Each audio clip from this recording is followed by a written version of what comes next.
자, 국민의힘에서는 여권에서는 김남국 의원을 향해서 오늘 이런 목소리들이 나왔습니다. 이어서 듣고 가시죠. 열흘도 훌쩍 넘는 기간 동안 두문불출 자취를 감췄습니다. 그러니까 국회의원으로 활동할 생각이 없는 것이죠. 이재명 대표의 최측근이었고 7인의 멤버 중에 하나였지 않습니까? 시간이 길어지면 길어질수록 결국 민주당의 발목을 김남국 의원이 잡게 될 것이다. 저는 비겁한 시간 끌기라고 봐요. 네. 이재명 대표의 최측근이고 7인의 소속이잖아요. 예. 지금의 잔행과 시간 끌기는 철저히 이제 민주당 대표인 이재명의 비호 아래, 묵인 아래에서 이루어지고 있는 일이라고 보고 이렇게 적당히 시간 끌다가 예. 논란이 좀 잦아들면 그리고 정치권에 또 다른 이슈가 터지면 물타기를 하겠다는 굉장히 비겁한 생각을 하고 있는데요. 그런데 참 김남국 의원이 언제쯤 모습을 드러낼지 많은 분들이 참 궁금해하고 좀 지친다 뭐 이런 말씀들 하시는 분들도 계시더군요. 왜 나와서 이런저런 해명을 하지 않을까 뭐 이런 것인데 김남국 의원 현직 의원 아니겠습니까? 그렇죠. 그런데 김어준 씨 유튜브에 5월 15일 날 나온 이후에 사실상 지금 침묵을 지키고 있습니다. 15일째 침묵. 복귀양 위원장님, 현직 국회의원이요. 개인 의혹과 관련해서 이렇게 15일째 침묵, 잠적을 한 전례가 있었습니까? 그 이전에는 정치적 이유로 더 오랫동안 잠적을 했던 경우도 있었지요. 그런데 이제 이것처럼 본인의 의혹과 관련해서 공식적인 청가를 내고 청가를 낸다라고 하는 것은 이제 국회에서 공식적으로 회의 안 나와도 된다라는 이제 허가를 받은 거나 마찬가지인데 이건 보통 신청하면 다 받아주는 거기 때문에 유급 휴가라고 하더군요. 그렇습니다. 예? 그래서 그런 부분에 있어서 국민 정세는 매우 반하는 행위를 현재 김남국 의원이 하고 있다라는 것은 뭐 누구나 다 인정을 하는 사실일 터인데 김남국 의원이 정말 대한민국의 정치를 걱정하고 그리고 그 민주당에 대해서 애정을 갖고 있다라고 하면 저는 이렇게 피하지 말고 다시 나서서 본인의 억울한 부분은 억울하다라고 이야기를 하고 잘못한 부분에 대해서는 달게 제가 또 우리 국민들에게 회초리 받겠습니다라고 하는 것이 지금까지 보여줬던 김남국 의원의 정치적 행보와 그 좀 맞아 떨어질 텐데 현재는 완전히 이제 안 보이고 있는 상태이기 때문에 이러저러한 설만 난무해서 저는 지금이라도 김남국 의원이 빨리 국회에 나와서 본인에 대한 어떤 소명과 해명을 하고 그리고 결단을 내리든지 아니면 내 이러이러한 부분은 잘못했고 매맞을 짓이지만 국회의원을 그만둘 정도까지는 아닌 것 같습니다라는 뭐 자기 변명을 좀 하는 이런 모습을 우리 국민들이 좀 기다리지 않을까 싶습니다. 여론조사 좀 볼까요?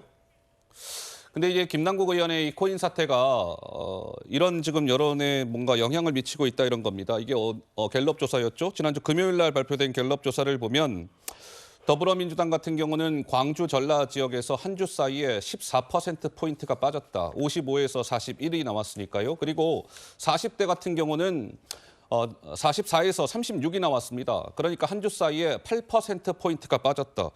더불어민주당의 핵심 지지 기반이라고 할 수 있는 광주 전라와 40대에서 저렇게 큰 폭의 지지율 하락세를 보였다. 저것은 김남국 의원의 이 코인 논란이 영향을 미친 것 아니냐 이런 해석이 나오고 있죠.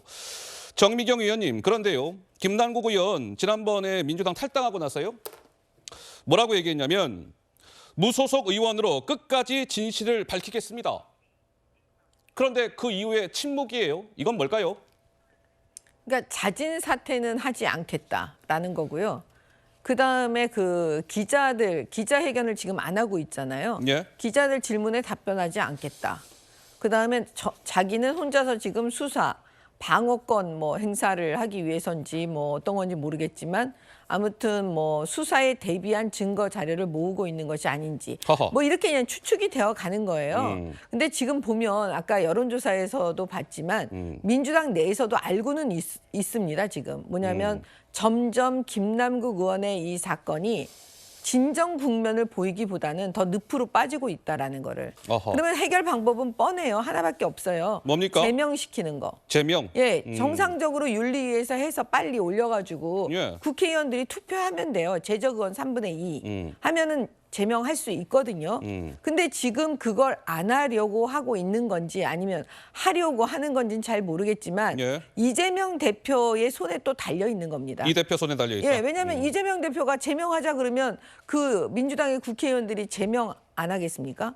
다 제명에 동참하겠죠. 그러니까 이재명 대표가 자 김남국 의원 사태가 심각하니까 더불어민주당 의원들 국회 본회의에 징계안이 표결에 붙여지면 민주당은 다 제명안에 찬성표를 던지자 이렇게 이재명 대표가 명시적으로 뭔가 이야기를 해야 된다 뭐 이런 말씀이신 그렇죠. 건가요? 이재명 대표는 지금 대표잖아요. 그러니까 대표가 나서서 국민의 뜻을 받들어서 우리 제명에 동참하자 이렇게 해야 되는데 지금 안 하고 있잖아요. 그러니까 여러 가지 의혹이 있는 거예요. 혹시 이재명 대표도 김남국 의원하고 뭔가 연루된 것은 있는 건지.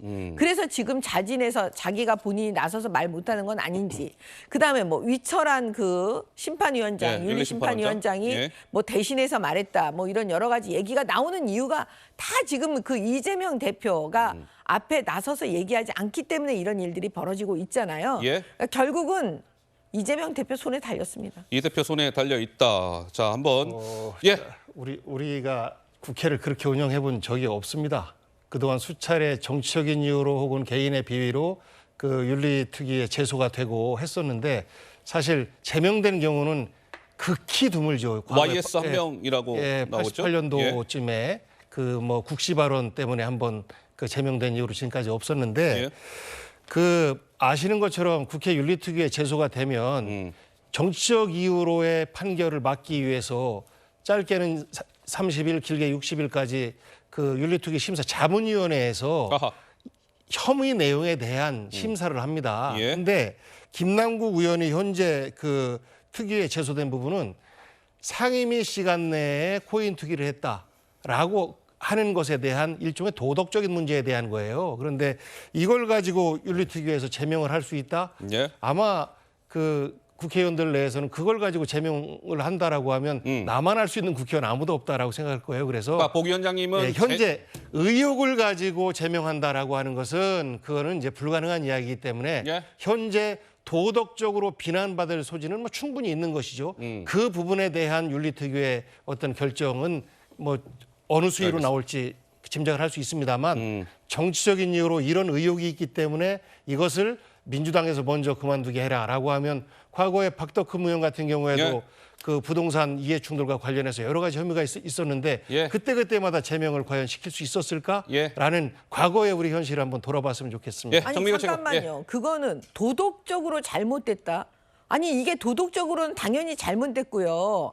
정치적으로 그다음에 국회의원 직무로서도 잘못된 거죠. 헌법상 직무를 분명히 얘기해 줬어요. 국민을 대표하고 대리해서 상임위 활동을 해야 되는 거예요.